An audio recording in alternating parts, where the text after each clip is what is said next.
그 양심 술집을 이 자리에 선택하신 이유가 뭔가요? 이 자리에 내가 식사가 되는 술집 양심을 차리게 된 이유는 내가 여기 동탄 북광장이든 아니면 이 수원이랑 화성 지역에 알고 있는 부동산 업체들이 되게 많단 말이야. 그래서 항상 내가 원하는 자리 아니면 내가 약간 좀 바로 끌릴 수 있는 자리, 바로 계약할 만한 자리들을 이제 나랑 연락을 많이 하는 부동산들은 다 알고 있어. 그래서 갑자기 내가 어느 날 그냥 뭐 사무실에서 업무를 보고 있었다? 근데 이제 부동산에서 전화가 오는 거야. 대표님, 지금 여기 동탄 북광장 대표님이 좋아하신 자리에 무걸리가 나왔어요. 이러는 거야. 그래서 어디요? 이랬더니 어디 자리요? 이렇게 얘기를 하는 거야. 여기가 그 전에 이제 타코집이었단 말이야. 뭐 베어스 타코였나? 그래서 베어스 타코 자리 메가커피 2층 자리요. 이래. 그래서 내가 여기 동탄 북광장 여기 메인 분수대가 있고 여기 사거리가 있으면 이 분수대에 있는 이 사거리가 초메인 자리란 말이지. 근데 여기에 2층이어도 무걸리가 사실 쉽지는 않아. 왜냐면 대로변에 바로 보이는 자리이기 때문에 잠시만요, 바로 가볼게요 하고 내가 이제 사무실에서 바로 출발을 한 거야. 보자마자 이게 무걸리라고? 그래서 일단 계약금을 넣어버렸어.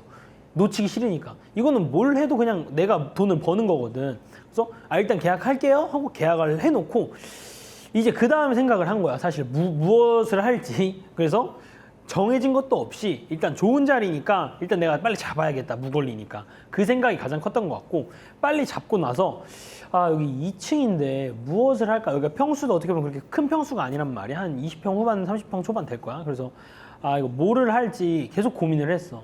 근데 아무리 봐도 여기에 뭔가 내 생각으로는 술집, 주점 말고는 들어오기가 너무 애매해. 여기 상권 자체가 동탄 북광장 상권 자체가 점심 상권이 센 것도 아니고, 내가 지금 우리가 여기 맞은편 앞쪽에서 양심장어를 운영을 하고 있지만, 그렇다고 해서 2층에서 또 구이집을 하기가 좀 애매하단 말이야. 내가 지금 내가 가진 브랜드로는 여기에서 할 수 있는 게 없겠다. 그러면 또 신규로 브랜드를 만들어야 되겠구나 라고 생각을 했고, 그럼 무조건 주점인데, 이제 큰 틀로 주점은 내가 맨 처음 픽스를 딱 지었어.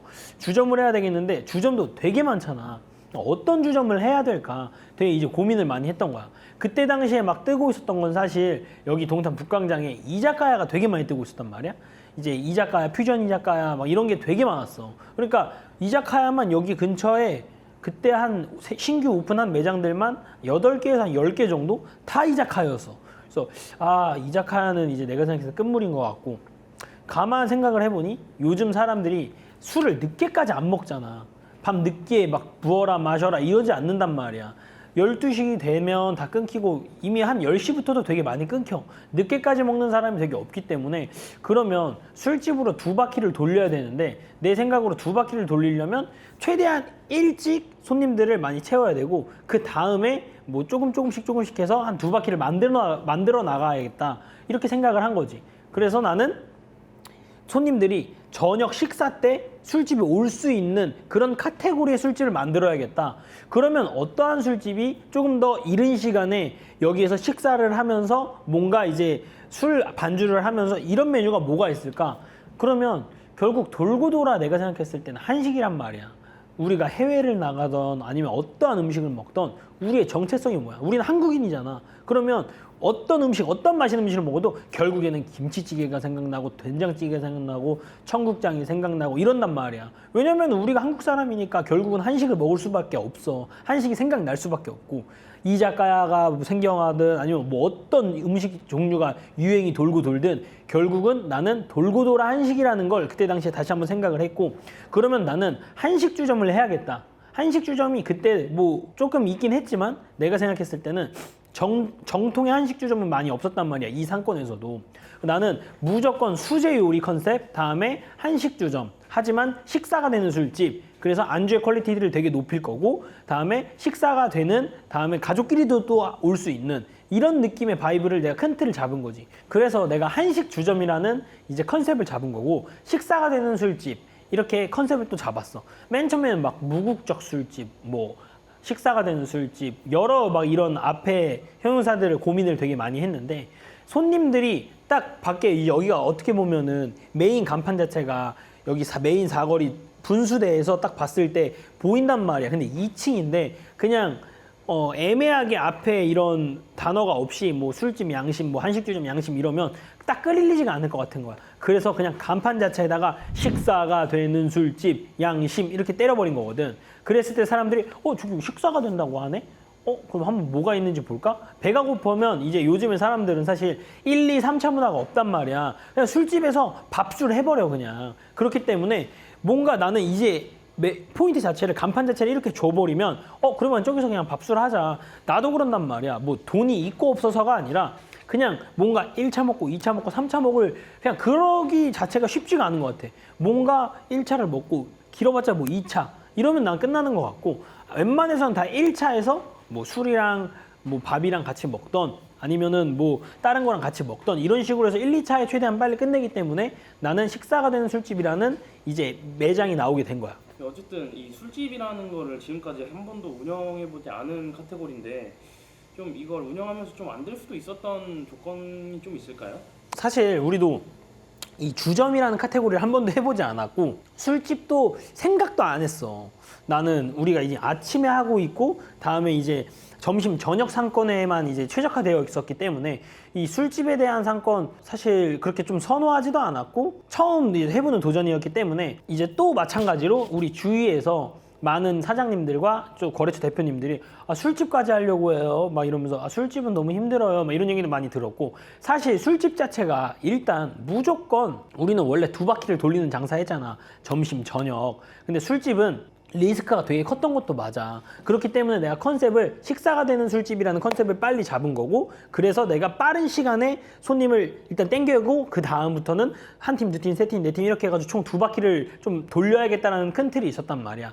예를 들어서 저녁 시간 8시 전에 한 바퀴를 빨리 채워놓고 그 다음에 손님들이 한 팀, 두 팀씩 계속 회전되면서 들어오면서 최종적으로 하루에 1.5에서 2바퀴 정도는 돌려야 타산이 나온다고 나는 이 자리를 판단했단 말이야. 근데 머릿속의 판단이고 오픈을 했을 때는 또 틀리잖아. 그래서 마찬가지로 우리가 오픈을 맨 처음에 했을 때 알리기에가 되게 많은 시간이 걸렸단 말이야. 오픈하고 딱 첫날이랑 일주일 차 때까지 하루에 내가 한 20만 원, 30만 원을 판 것 같아. 내가 오픈 마감을 4시부터 새벽 2시까지 있었단 말이야. 오전에는 또 당연히 사무실에 있었고. 근데 30만 원, 40만 원을 파니까 나는 이제 매출이 다 우리 매장들은 다 억대잖아. 야, 이거 최소 매출이 그래도 한 5천 이상은 나와야 되는 타산인데 여기서 내가 하루에 30만 원을 팔면은 이거 큰일 났는데 이거 어떻게 빨리 매출을 올려야 되겠구나. 난 그래도 하루에 한 100만 원, 150원 일단 베이스는 생각을 했는데 맨 처음보다 너무 낮아지니까 또 실현의 시작이었고 또 이거를 또 극복해 나가는 또 과정이 또 생긴 거지. 그러면 어떻게 해야 될까? 근데 나는 자신이 있던 게 우리는 이 셰프님과 이 요리 자체를 콜라보를 했단 말이야. 그래서 우리 요리 자체가 다 수제 요리고 맛에 굉장히 이제 자신이 있단 말이지. 여기 동탄 북광장에 있는 다른 주점들에는 웬만하면 프랜차이즈나 개인 주점이라고 해도 우리보다 요리 퀄리티가 떨어질 수밖에 없단 말이야. 왜냐면 우리는 셰프님이랑 우리랑 R&D를 계속 해가지고 나온 메뉴들이기 때문에 나는 메뉴에 대한 자신이 엄청 크게 있었어. 그렇기 때문에 이 메뉴를 소비자들이 한번 먹게 된다면 무조건 재방문이 있을 거라고 생각을 했고 그렇게 되면 무조건 이거를 어떻게든 소비자들한테 우리의 음식을 먹여봐야겠다. 우리 매장을 한 번쯤은 꼭 오게 만들어야겠다는 생각을 한 거야. 그래서 그때 당시에 또 우리가 항상 하는 이제 마케팅의 기본 중에 전단지가 있잖아. 전단지에 메인 메뉴 하나를 주문 시에 메인 메뉴를 하나를 더 주겠다. 이런 이제 전단지가 있었고 사진만 찍어 오셔도 된다. 이런 것들을 이제 전단지를 뽑게 됐어. 전단지를 뽑고 동탄 북광장에 있는 모든 상가에 내가 직접 붙이기 시작해. 왜냐면은 하루에 30만 원 파는데 이제 우리 직원들이 여기 다 사무실 인원들이랑 여기 점장님들이랑 다 출근을 했잖아. 그럼 5명이 이제 여기 매장에 4명, 5명 있었단 말이야. 사실상 30만 원 팔면 한 3명 있으면 되고 2명 있으면 돼. 그래서 우리는 또 마찬가지로 전단지를 다 같이 들고 나간 거지. 나가가지고 여기 상가들, 뭐 여기 아파트들, 어디 뭐 주차장 이런 데 다 이제 또 붙이기 시작해. 그러다 보니까 사람들이 또 한 팀, 두 팀, 세 팀, 네 팀 이렇게 온단 말이야. 이 손님들이 매장에 왔을 때 어떻게 하면 손님들이 만족을 하고 손님들이 나갈 때 웃으면서 나갈 수 있는지에 대한 노하우들이 되게 많잖아. 그러다 보니까 한 팀이 오면 그 손님을 무조건 만족을 시키는 거야. 어떻게든. 무조건 만족을 시키고 리뷰도 받고 이 사람이랑 뭔가 커뮤니케이션도 형성하고 이러면 친구를 데리고 와. 그러면 우리는 또 그 친구분들을 만족을 시켜. 그렇게 해가지고 내가 매장에 한 달 정도 상주를 했던 것 같아, 오픈 마감. 그렇게 하면서 매출이 점차 증대가 되었고, 지금은 한 평균 매출이 한 6천에서 7천 정도 나오는 것 같아. 그래서 우리가 이 테이블 대비 동탄 북광장에서 객단가는 아마 제일 높을 거라고 나는 판단하고 있어. 오늘 대표님이 개인적으로 여기 매장을 운영하시면서, 아니 매장을 새로 기획하시면서 좀 잘 된 점이나 그래도 조금 아쉬운 점이 좀 있을까요? 여기가 맨 처음 식사가 되는 술집이라는 컨셉을 잡고 인테리어에 대해서 사실 고민을 되게 많이 했어. 식사가 되는 술집, 한식주점, 근데 이러면 어떤 인테리어를 내가 좀 가져가야 될까라는 고민을 했는데, 약간 토종으로 해서 민속주점 바이브로 가져가야 될지, 아니면 로컬으로 해가지고 약간 좀 노포 느낌으로 가져가야 될지, 이런 고민을 하다가 식사가 되는 술집인데 매장의 인테리어는 그래도 뭔가 트렌디하게 좀 세련되게 약간 좀 이렇게 해보자. 그 내가 고민을 했던 건 이제 이 목공과 이제 약간 좀 인더스트리얼 약간 느낌의 그런 것들을 많이 생각을 했어. 그래서 내가 여기 바닥이라든지 벽면은 인더스트리얼로 이제 시멘트나 아니면 바닥도 마찬가지로 기존에 있는 바닥 그대로 살리면서 여기는 그냥 샌딩만 한번 치고 나머지는 다 목공으로 이제 갔단 말이야, 오일생으로. 그러다 보니까 매장에 약간 좀 어떻게 보면은 빈티지하면서 약간 좀 어떻게 보면 힙하면서 이런 부분 좀 찾아갔던 것 같고, 앞쪽에 또 닷지까지 두면서 사람들이 봤을 때 이 매장 약간 좀 힙한데, 이 매장 약간 좀 트렌디한데, 동탄 북광장에는 약간 이런 매장이 약간 없거든. 그러다 보니까 사람들이 여기 와서 공간에 대한 부분을 되게 좀 좋게 봐주셨던 것 같아.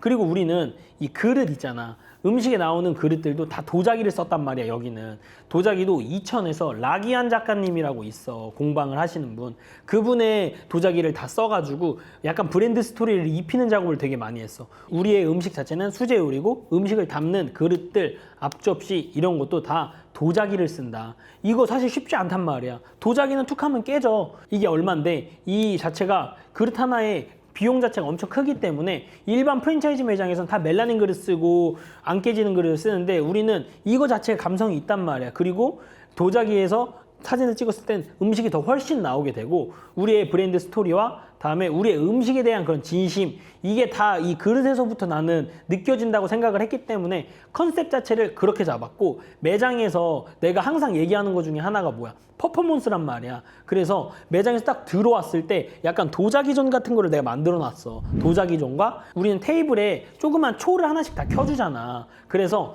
나는 매장을 딱 문 열고 들어오면 이런 퍼포먼스 존을 딱 있으면 좋겠다. 어떻게 퍼포먼스 존을 할까? 이것도 되게 많이 고민했단 말이야. 그래서 도자기들을 다 세워놓고 거기 옆에다가 이제 초를 다 붙였어. 큰 양초를 해가지고. 그래서 촛농을 계속 떨어뜨렸던 거야. 촛농을 계속 떨어뜨려서 약간 사람들이 맨 처음에 왔을 때는 두 가지 반응이 있었어. 맨 처음에는 너무나 이제 이쁘고 약간 힙하고, 아니면은 뭔가 여기 약간 전시회 온 것 같고 이런 느낌이었단 말이야. 근데 단적으로는 여기 뭔가 귀신이 나올 것 같다, 뭐 무섭다, 막 이런 얘기를 하는 거야. 내가 봤을 때 되게 괜찮고 이쁘게 세팅을 했는데 이거 진짜 바꿔야 되나? 이 고민을 계속 하다가 일단 좀 지켜보자, 손님들의 반응을. 그래도 다 이쁘고 사진 찍고 이러시는 분들이 되게 많았기 때문에 지금 저렇게 된 거고, 나는 한 내년쯤에는 약간 또 우리의 퍼포먼스 존을 한 번 더 리뉴얼할 생각이야. 아쉬웠던 점은 한 가지, 뭐 몇 가지는 당연히 있지. 매장에 아쉬웠던 점이 없을 수는 없으니까. 아쉬운 점 그거 같아. 포커스 자체를 내가 식사가 되는 술집에서 좀 일찍 손님을 끌었잖아. 일찍 손님을 끌고 다음에 나중에 한 바퀴를 또 채우려고 한 팀, 두 팀, 세 팀, 네 팀 이렇게 받으려고 했단 말이야. 그래서 우리의 맨 처음에 간판과 메뉴에 대한 구성 구색들이 식사가 되는 약간 좀 어떻게 보면 헤비한 음식들도 좀 어느 정도 있고, 반주를 할 수 음식들의 포커스를 뒀단 말이야. 그리고 매장 간판 이름 자체가 약간 좀 헤비하잖아. 그러다 보니까 10시 이후에 손님들이 많이 없어. 지금 이걸 또 극복하려고 다른 부분을 신경을 쓰고 있단 말이야. 이건 내가 극복하고 나서 어떤 방법으로 극복했는지 다시 한번 얘기를 해줄게. 그래서 나는 포커스 자체를 한식주점이고 다음에 식사가 되는 술집 해서 낮에 손님을 땡겼지만, 결국은 2차 손님들이나 좀 늦게 오는 손님들한테는 우리가 좀 약한 점이 없지 않아 있다. 그래서 이 부분은 좀 아쉬운 부분이라고 나는 생각해. 오늘은 식사가 되는 술집 양심이 어떻게 만들어졌고, 다음에 이 자리에 어떻게 들어오게 됐고, 저희의 이 첫 직영점이 어떻게 만들어진지에 대한 그 스토리들을 좀 간략하게 좀 풀어드렸는데요. 저희의 이런 저희가 운영하고 있는 브랜드는 지금 현재 4가지이고 다른 신규 매장들이 생길지는 사실 저도 아직 모르겠어요. 언제 뭐 매장이 생길지 당장 다음 달, 다다음 달에 또 생길 수도 있는 거니까요. 그거는 제가 생기게 되면 만들게 되면 추후에 차근차근 하나씩 또 설명을 드리도록 하겠습니다. 다음 저희의 또 컨텐츠는 식사가 되는 술집 양심 수원 망포역점에 이제 저희가 직영으로 또 한 번 이제 오픈을 하게 되는데요. 오픈 스토리의 과정들을 이제 영상으로 보여드리려고 합니다.